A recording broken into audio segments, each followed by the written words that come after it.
Hello, everybody. We're live again. Today is the 24th, Monday, and my name is Stuart Brisgell, and I'm live with my good friend and partner, David Solomon, who I'm going to joke and say is looking like a little 3G today, but is located in Montreal, Quebec.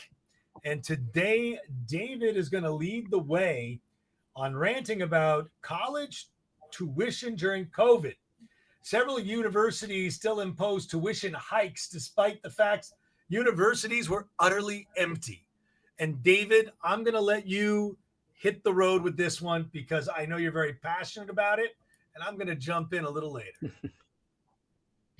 Well, thank you, Stuart. And I got to tell you, folks, it's great to be here. But let me tell you what I'm fascinated by. I'm a capitalist by nature. I love to make money. I want to make money. I want what's best for me, and I want what's best for my family. College universities have been accused for years of jacking up rates and jacking up prices to the point where it's unaffordable. You have politicians ranting and raving about how students leave debt of over $250,000 per student US. Imagine starting life with that kind of debt. And here we are, a year ago, we fell into the COVID crisis. No one planned it. No one expected it. And yet when tuition fees were announced, they kept the prices up. What was the reason, you'd say? Oh man, we lost money. We're going to lose money. Now here's the crazy thing, folks. Every year, there's a tuition hike in 1 to 5%, depending on the school that you're talking about. All right? 3 to 5% in most cases. But every year they keep telling you about increased costs. They talk to you about increases all over the place. But what I don't understand from all this is, so what was the problem this year? Because this year they said, wow, we lost students. So we were talking about, you heard numbers, there were like tens of millions of dollars, over $100 million in lost revenues. Oh my God, we're not going to have students. Yet, students were there. And they said, oh, we have to pay our professors, we have to pay for maintenance, and we have to do all these things. And that's fine. And congratulations. But in the 1 year students needed a break, this year the school said, nope, the private ones were more important and they're going to keep on jacking up rates. I mean, come on. For universities, especially Ivy Leagues, okay, the Ivy, they weren't ashamed. Here's the deal. You went to Harvard, you paid Harvard rates. You went to Columbia, you paid Columbia rates. And let me tell you, I know 2 people who went to those schools and did not get a break. Now, one of the experiences about university is to go there and to enjoy yourself and to have fun on campus and to experience it and to do, but they did none of that. But they paid for it. They said, oh, it's about the experience, a Harvard University experience, the education, it's second to none. We still have to raise rates because it costs us more. You know what? Of all schools, Harvard, which has such a massive endowment fund, okay, it's the size of a freaking country's economy, cried poverty. Cornell, Yale, Brown, they cried poverty. Okay, so you may have lost a few dollars from your Division I sports because you decided this year you weren't going to play it. But give me a break. Give me a break. Now, when they said, oh, but David, you got to know, like, we had these costs. We couldn't cut anything. That's garbage. Because one of my hobbies is I teach at McGill. I'm a lecturer. I do it once a year at the MBA level. And the crazy thing is that they told me, we don't have enough students. We can't have your class this year. So lecturers like me had nowhere to teach.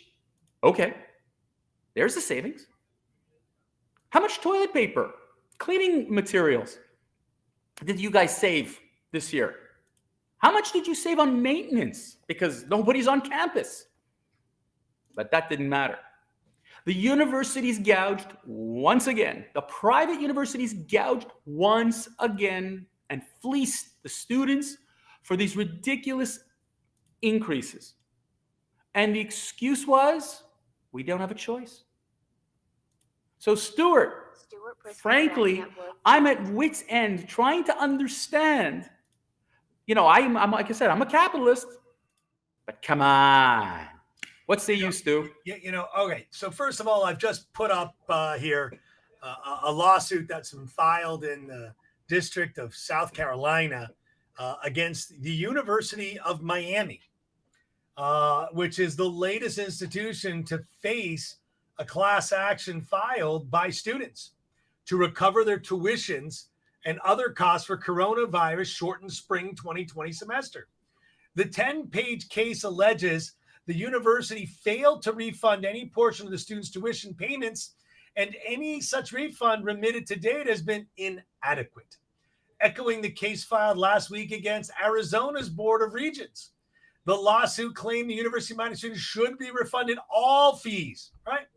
So, I guess the world is basically looking at this as, again, in University of Miami is, again, I'm in Florida. I've pulled this lawsuit up, and I'm sure there's countless other lawsuits that are being proposed or about to be processed. But it is absolutely amazing that the audacity of these treasurers of these universities that want to continue, right, to charge and increase their fees.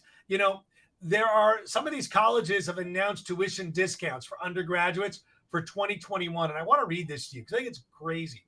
American University reduced its fee by 10%. George Washington, 10%. Georgetown, 10%. Lafayette, 10%. National, 25%. Princeton, 10%. Rowan, 10%. Spielman, 10%. I mean, I got to be honest with you.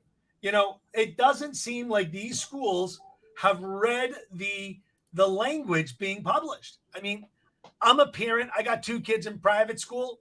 And yes, you've called me white privileged on this broadcast, which I don't take too kindly, because you know what? I've paid and earned and deserve to send my kids where I see fit and I can afford without being a burden on someone.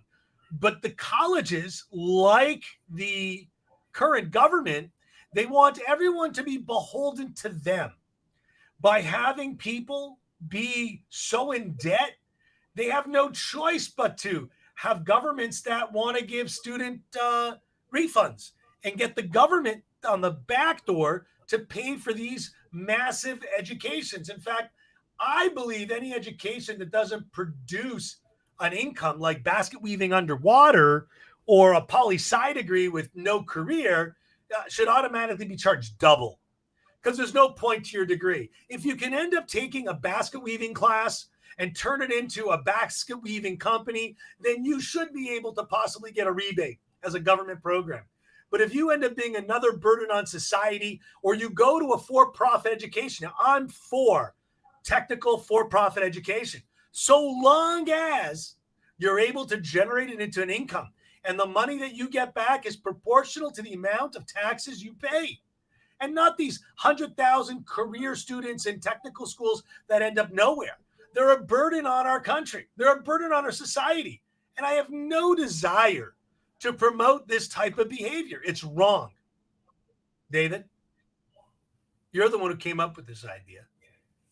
Tell me, what is it like for you? You know what? I got to tell you, Stuart. Kids. You know what, Stuart? I got to tell you something. I sent a couple of kids to an American university. I got one going to a Canadian university, and I want to tell you something.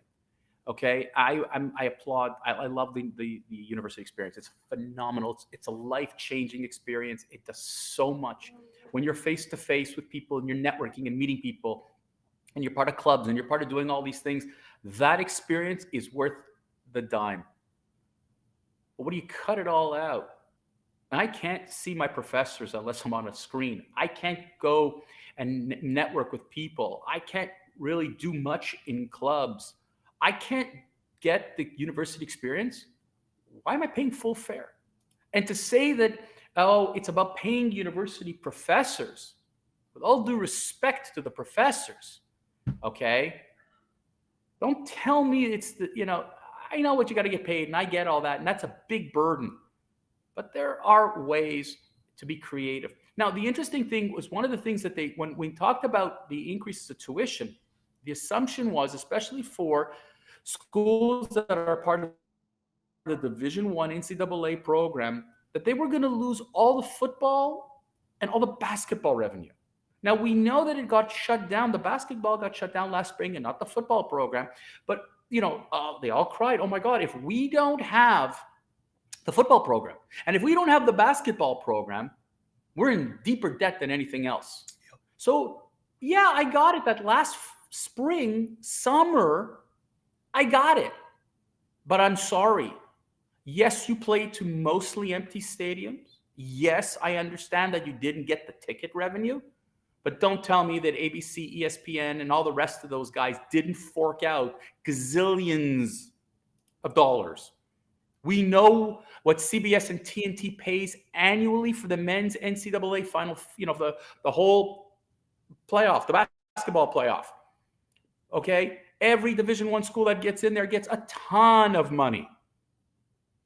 And you're telling me that, I laugh. To cry poverty is insane. And, the fact that your kids go to a private school, now it's your choice to send them to a private school, kudos to you. But I'm talking about the people who want to go to those higher education and have to pay for it by themselves and not, I'm sorry, Stuart. I think that mindset only shows the greed behind these institutions and not the intelligence. The government always talks about where the money goes. I don't know why we don't talk more about where the schools are spending their money. When a school like Harvard raises its tuition to a point at nausea, then claims that CRT got to be taught in their system, and then they also have to have a minority amount to get in, and have all these rules and regulations. How do they still qualify under the government's term for title funding? I mean, this is just fascinating. I'm not just picking on Harvard, Yale, Columbia, Northwestern, YU. I mean, I can go on and on and on, but where is the accountability of these schools on how they're accepting students, what they're teaching students, what they're allowing students to incur debt on, and what is the repayment amount? You see, for-profit education, you know what you may not know? That if they have 100 people that go into the class and only 5% drop out, they'll continue to get funding. And I'm making up these exact numbers. However, for-profit education is accountable for placing these students, or they lose their funding and they don't end up having the student to repay their debt. Where is the same accountability for these massive institutions? This is what's amazing. These institutions get away with utter bureaucratic buoys. Stuart, the only thing I could tell you about all that is that they're private. State schools. But they get student aid to their kids. They get student aid, David. They allow John Doe to get student aid to go to school. I'm sorry. The school needs to be responsible for that student to be able to repay that debt. And you know what? If they're going for basket weaving underwater, how come we're allowing them to incur $100,000, $50,000, $250,000 of debt? I understand the doctor. I understand the lawyer. Well, maybe not. But nevertheless, if they cannot repay the money in the education they're doing, they shouldn't be studying that in school. They should be going to a technical school, and they should get out of the university system. I'm sorry. David, what do we got going on for Wednesday? Because I know I'm hot and heated. We have a lot of announcements. We've now just got picked up and syndicated on Spotify, which is a wonderful new piece of information. I don't know if anyone follows us that closely, but there are other RSS feeds other than Spotify coming up. And, check us out on all these medias. David, what do you got? So, folks, first and foremost, Stuart, while you jump to the gun, the whole point of today's conversation was to talk not about the accountability of universities. That'll be a rant for another day, but more so the accountability of the universities to really pay attention to the people who are paying for it. And quite frankly, we know they don't care about the students. They only care about their funding and their schools and the names on buildings. And that's what they care about. And fine, so be it for them. Folks, on Wednesday, one of the things that is kind of frightening in this world is the politics, once again, how it rears its ugly head within community environment. Everybody talks about how, great things are. But at the end of the day, when you look at the city of Chicago, the relationship between the mayor and the police is absolutely insane.